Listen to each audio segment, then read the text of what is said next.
Good morning, everybody.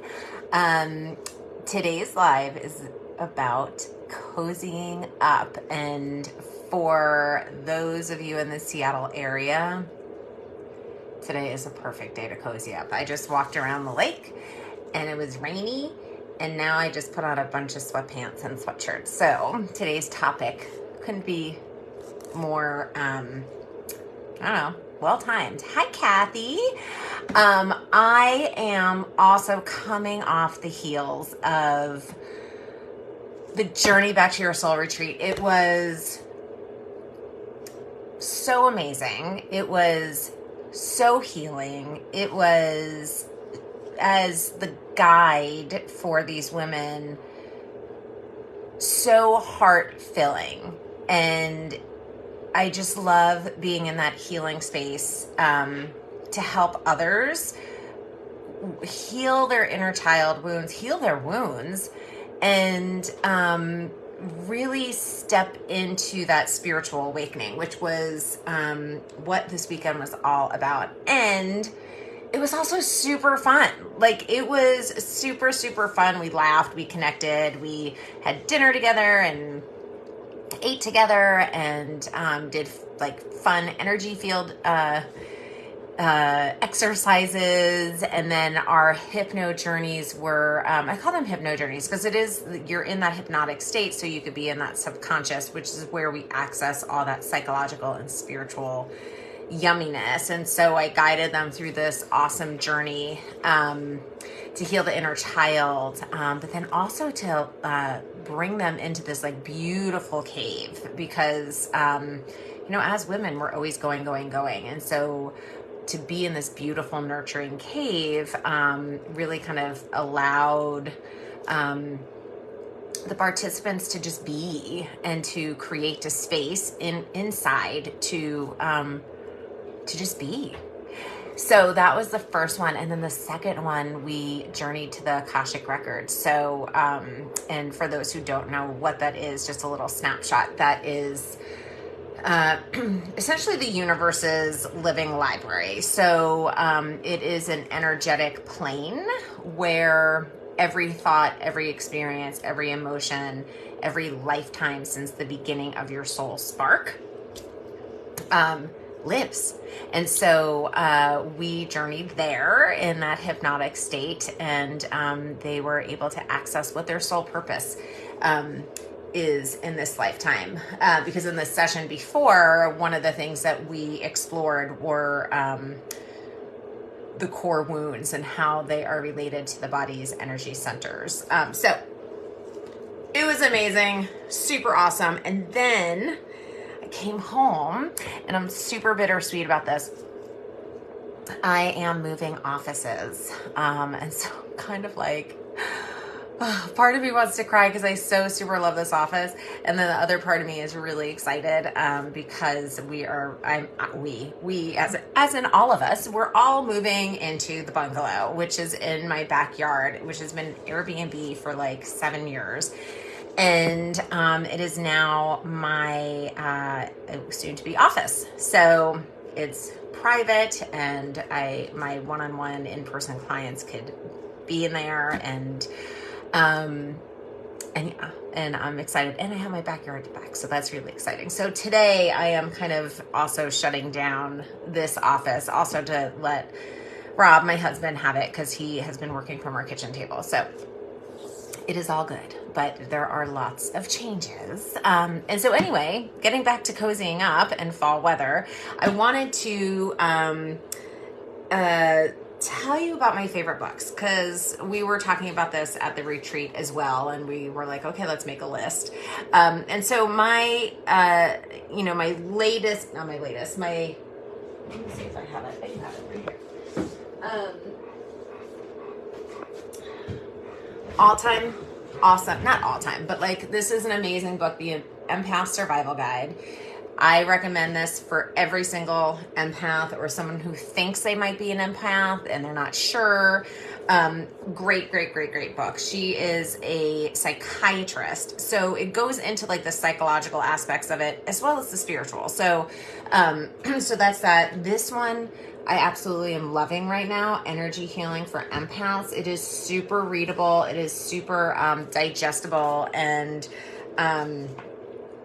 talks about like relationships and soulmates, but soulmates not in like that you complete me kind of way, but more of like how we are all souls, and that each relationship serves a soul purpose. It also talks about like grounding exercises and meditations and protecting your energy field. So it's really awesome. And then The Alchemist, which is always one of my favorites. It's a really good portrayal of the hero's journey. And and speaking of the hero's journey, I totally forgot about this in the retreat. I had a friend who is a professional tarot reader come on Saturday afternoon, and she taught us all about the tarot. And then also, I had no idea about this, and this was like such a cool aha, is that the tarot, the major arcana cards, are essentially the hero on the hero's journey. And the Fool, the card, the Fool, is the hero. And so that kind of blew me away. I thought that was really neat. And then she gave us a whole bunch of readings too. So The Alchemist, great example of the hero's journey. Man's search for meaning. Absolutely love it. Super powerful. And it's Viktor Frankl. And it's one of the, I think it's like on the 100 books to read before you die. And he is a psychiatrist who was in World War II. He was in concentration camps. He was like in 3 of them and survived them. And he basically talks about like, what's your why? Why are you here? And I read this a few times, and the second time I read it was after Jack died. And one of the things that he said to his patients that when they came into his office, and he said, well, first question, why haven't you killed yourself yet? I was like, oh my God. Rob's like, please tell me you're not going to ask your clients that. I was like, I won't ask them that, but I'm going to share this with them because it got people thinking, right? This is Viktor Frankl saying this. It got people thinking about like, what is keeping you here? Like, is it your love of animals? Is it your family? Is it your friends? Is it your job? Is it, your love of nature? Is it, artistic expression? Is it whatever? But everybody has something. There's always something, that why, that purpose. And so this is a whole journey about looking at life in that way where you are, it's like being in a concentration camp, like, oh my God, right? So this guy's outlook is amazing. Also loved some super cool female empowerment books like Untamed, which I know has been out for a while, but it is a really just great, powerful book about deconditioning from society and what we've all been taught as women in our society. Radical Awakening, super obsessed with that book. I almost said Gwen Stefani. I am so tired today, people. Dr. Shefali.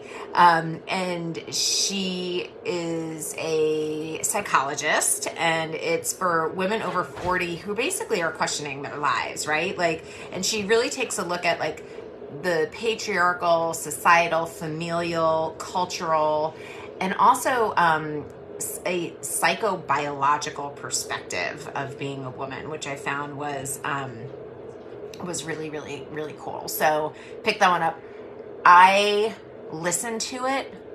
It's ginormous. It was like 15 hours long. So just be warned on that one.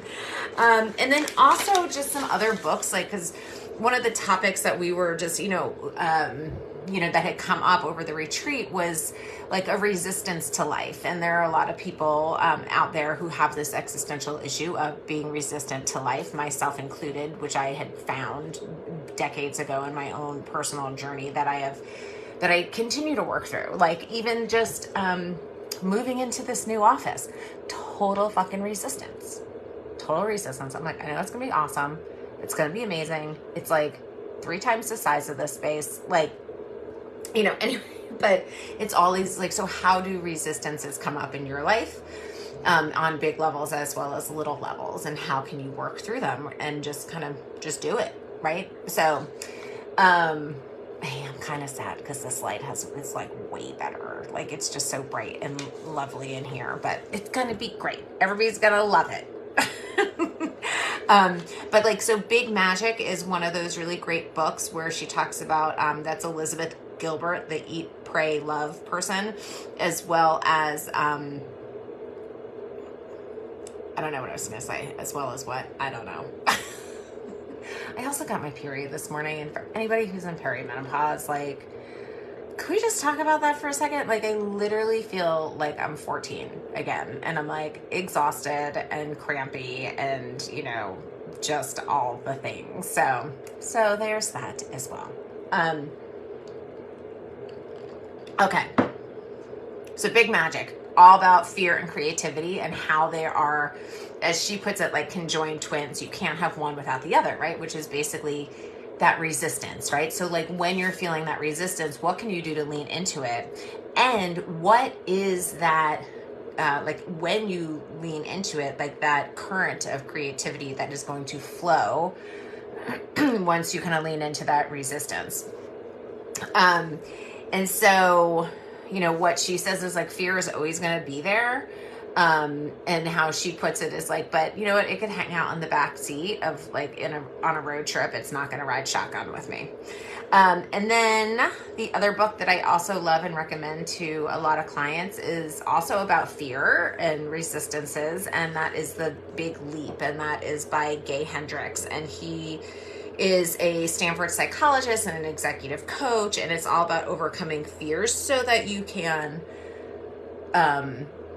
release those fears and live, you know, your life and all the soul purposed shininess that it could be. So that is what I have for you all today. And I feel like I was just going to tell you guys something else. Oh, no, I have to hang up because in 10 minutes I'm doing, did I tell you all about this? I don't think I did. I started a little spiritual business school for therapists who want to add coaching into their practice. So it's basically a little coaching program teaching people how to start a coaching business, and it has a super spiritual bend to it. So bend, whatever. It's so we are calling in what our greatest gifts are, and then using that to magnetize and attract clients. So anyway, I've got that in 8 minutes. So I am going to see you on the flip side, and I'm going to have another retreat. I don't know when. Hopefully in the spring. I'm like, maybe I could do this every 6 months or so because it was amazing. Okay. I love you all. I hope you had a wonderful weekend, and I will see you on the flip side. Mwah. Bye.